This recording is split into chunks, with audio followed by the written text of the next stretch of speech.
নমস্কাৰ online help চেনেলত আপোনালোকক স্বাগতম সো আজিৰ এই ভিডিঅ'টোত মই ইগনৰ ডিসেম্বৰ যেটো টাৰ্ম এণ্ড এক্সাম হ'ব তাৰে ফৰ্ম ফিল আপ কেনেকৈ কৰিব সেই বিষয়ে দেখাম আৰু লগতে আপোনালোকৰ যদি জুনৰ সেশন জুলাই সেশন বা জুলাই সেশনত যদি আপোনাৰ ব্ৰেক আছিল তাৰে ফৰ্ম ফিল আপো ইয়াৰ পৰা একেলগে হ'ব তো এক্সাম ফৰ্ম ফিল আপটো আপোনালোকে কেনেকৈ কৰিব ইগনৰ ৱেবছাইটৰ পৰা আৰু একনলেজমেন্টখন কেনেকৈ ডাউনলোড কৰিব সকলোখিনি এটা ভিডিঅ'তে দেখাম সো ভিডিঅ'টো ষ্টাৰ্ট কৰিছো সো ফাৰ্স্ট আমি গুগল ক্ৰম ব্ৰাউজাৰত ইগনো বুলি সাৰ্চ কৰিম সাৰ্চ কৰাৰ পিছত যেটো ফাৰ্স্ট ৱেবছাইট ওলাব ইগনো তাতে ক্লিক কৰিম ক্লিক কৰাৰ পিছত ইয়াৰ অফিচিয়েল ৱেবছাইটটো খোল খাই যাব আমি স্ক্ৰল কৰিম স্ক্ৰল কৰাৰ পিছত ইয়াতে যেটো ফাৰ্স্ট অপচন আছে link for online submission of examination form for December 2023 term end exam তাতে আমি ক্লিক কৰিম ক্লিক কৰাৰ পিছত পপ আপ আহিব এনেকুৱা ধৰণৰ হেতু আমি ক্লোজ কৰিম ক্লোজ কৰাৰ পিছত ইয়াতে কিছুমান গাইডলাইন আৰু ইনষ্ট্ৰাকচন দিয়া আছে সো আমি এটো প্ৰথমতে চাই লম যে ইয়াতে লিখা আছে যে যদি আমি 1 সেপ্টেম্বৰৰ পৰা 30 সেপ্টেম্বৰ 2023 লৈ আমি ফৰ্ম ফিল আপ কৰো তো পাৰ কোৰ্স পাৰ সাবজেক্ট আমাৰ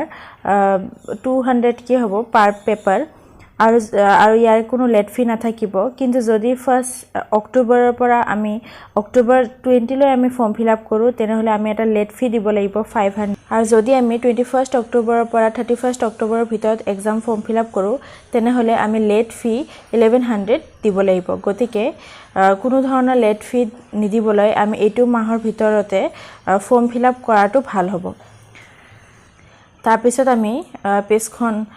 স্ক্ৰল ডাউন কৰিম স্ক্ৰল কৰিলে তাৰ পিছত ইয়াতে যেটো ডিক্লেৰেচনৰ চেক বক্স আছে তাতে ক্লিক কৰি proceed to fill online examination form তাতে আমি ক্লিক কৰিম ক্লিক কৰাৰ পিছত ইয়াতে আমি আমাৰ এনৰলমেন্ট নাম্বাৰ যেটো এনৰলমেন্ট নাম্বাৰটো আমি এন্টাৰ কৰিম আমাৰ প্ৰগ্ৰাম কোড যেটো প্ৰগ্ৰাম কোড ইয়াৰ পৰা আমি সিলেক্ট কৰি লম প্ৰগ্ৰাম কোডটো ইয়াৰ পৰা সিলেক্ট কৰাৰ পিছত ইয়াতে আমাৰ যেটো এক্সাম সেন্টাৰ ৰিজিয়নেল সেন্টাৰ যেটো ইয়াৰ পৰা আমি সিলেক্ট কৰি লম এক্সামিনেশন সেন্টাৰটো তাৰ পিছত ইয়াতে যেটো সিকিউৰ কোড দিয়া আছে ক্যাপচা কোড এটা দিয়া আছে এই ক্যাপচা কোডটো আমি ইয়াতে এন্টাৰ কৰিম এন্টাৰ কৰাৰ পিছত এটা আমি সাবমিটত ক্লিক কৰি দিম সাবমিটত ক্লিক কৰাৰ পিছত আমাৰ যিখন অনলাইন এক্সামিনেশন ফৰ্ম হেখন খোল খাই যাব সো আমাৰ এনৰলমেন্ট নাম্বাৰ প্ৰগ্ৰাম আৰু ষ্টুডেন্ট নেমৰ ডিটেইলছ খিনি এড্ৰেছ খিনি আহি যাব তো আমি ইয়াতে সিলেক্ট এক্সামিনেশন সেন্টাৰ ক্লিক কৰি আমাৰ যেটো এক্সামিনেশন সেন্টাৰ ইয়াৰ পৰা আমি চুজ কৰি লব পাৰিম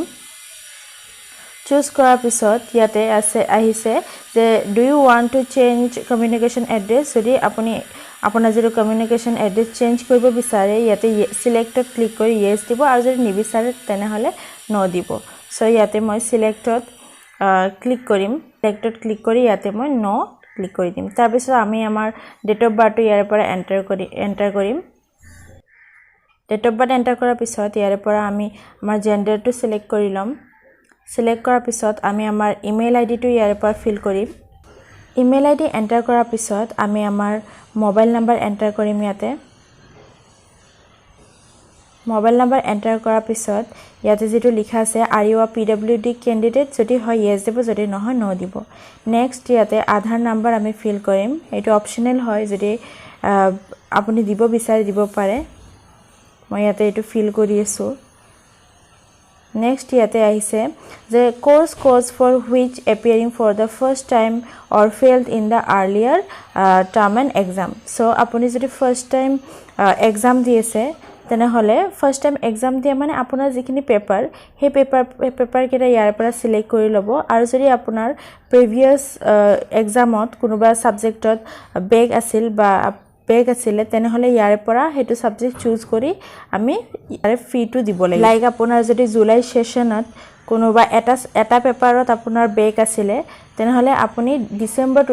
ডিসেম্বৰ যেটো এক্সাম হ'ব তাতেও আপুনি এটা সাবজেক্টৰ ফি পে কৰি সেই এক্সামটো আকৌ দিব পাৰিব সো ইয়াতে মই যিকেটা চাৰিটা কোৰ্স বা আপোনাৰ যিকেটা কোৰ্স থাকে কোৰ্স কোড কেটা আমি ইয়াৰ পৰা সিলেক্ট কৰি লম কোৰ্স কোড খিনি আমি সিলেক্ট কৰাৰ পিছত আমি স্ক্ৰল কৰিম স্ক্ৰল কৰাৰ পিছত ইয়াতে এটা অপশ্যন আছে আৰ assignment submitted or will be submitted before the closing date for the above কৈছে চ' এইটো ইয়েছতে থাকিব যিহেতু আমি এছাইনমেণ্ট ছাবমিট কৰিব লাগিব নেক্সট ইয়াতে যিটো তলত ছাবমিট লিখা আছে ছাবমিটত আমি ক্লিক কৰি দিম ক্লিক কৰাৰ পিছত আমাৰ ফৰ্মৰ প্ৰিভিউটো ইয়াতে শ্ব' কৰিব আমি যিখিনি ডিটেইলছ আমি ফিল কৰিছোঁ গোটেইখিনি ডিটেইলছ ইয়াতে শ্ব' কৰিব আমি আৰু এবাৰ এইটো ভালকৈ চেক কৰি ল'ম আৰু আমি কিমান টোটেল এক্সামিনেশ্যন ফিজ কিমান পে' কৰিব লাগিব গোটেইখিনি ইয়াতে ডিটেইলছটো আহি যাব চ' আমি ইয়াতে তলত যিটো লিখা আছে চিলেক্ট পে'মেণ্ট গেটৱে যিটো লিখা আছে তাতে আমি নেক্সট আমি ইয়াতে চিলেক্ট কৰিম চিলেক্ট কৰাৰ পিছত ইয়াতে যিটো পে' নাও লিখা আছে পে' নাওত আমি ক্লিক কৰিম ক্লিক কৰাৰ পিছত ইয়াতে মেক পে'মেণ্ট যিটো লিখা আছে 800 আমি পে' কৰিব লাগিব মেক পে'মেণ্টত আমি ক্লিক কৰিম মেক পে'মেণ্টত ক্লিক কৰাৰ পিছত ইয়াতে পে' উইথত আমি যিকোনো অপশ্যন এটা চুজ কৰি ল'ম পে' কৰিবৰ কাৰণে মই ইয়াতে ডেবিট কাৰ্ড চুজ কৰি লৈছোঁ চ' ফাৰ্ষ্ট আমি ইয়াতে ডেবিট কাৰ্ডৰ card number expiry month and year CVV number আৰু নেম অন কাৰ্ড যিটো হয় সেইটো এণ্টাৰ কৰি দিম আৰু আই এম নট এ ৰবটত ক্লিক কৰি প্ৰচিডত ক্লিক কৰি দিম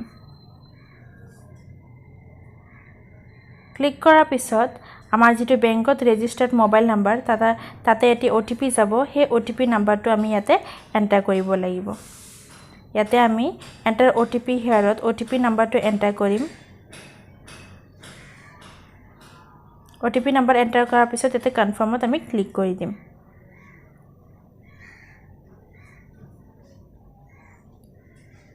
কনফাৰ্মত ক্লিক কৰাৰ পিছত ইয়াতে পে'মেণ্ট ছাকচেছফুল দেখুৱাইছে আৰু আমাৰ যিটো এক্সামিনেশ্যন ফৰ্ম একনলেজমেণ্ট সেইখন ইয়াতে শ্ব' হৈছে চ' আমি এইটো এতিয়া প্ৰিণ্ট কৰি উলিয়াই ল'ম একনলেজমেণ্টখন আমি প্ৰিণ্ট কৰি থ'ম আৰু ইয়াতে গোটেইখিনি ডিটেইলছ লিখা আছে এক্সাম চেণ্টাৰ কোনটো হ'ব গোটেইখিনি লিখা আছে চ' আমি স্ক্ৰল কৰিলে ইয়াতে যিটো প্ৰিণ্ট লিখা আছে তলত প্ৰিণ্টত ক্লিক কৰিম প্ৰিণ্টত ক্লিক কৰি আমি এইটো এজ এ PDF মোবাইলত থৈ দিম বা আমি এইটো হাৰ্ড কপি হিচাপে প্ৰিণ্ট আউটটো উলিয়াই ল'ব পাৰোঁ চ' আজিৰ ভিডিঅ'টোত এইখিনিয়ে যদি ভিডিঅ'টো ভাল লাগিছে প্লিজ ভিডিঅ'টো লাইক শ্বেয়াৰ এণ্ড চেনেলটো ছাবস্ক্ৰাইব কৰি দিব থেংক ইউ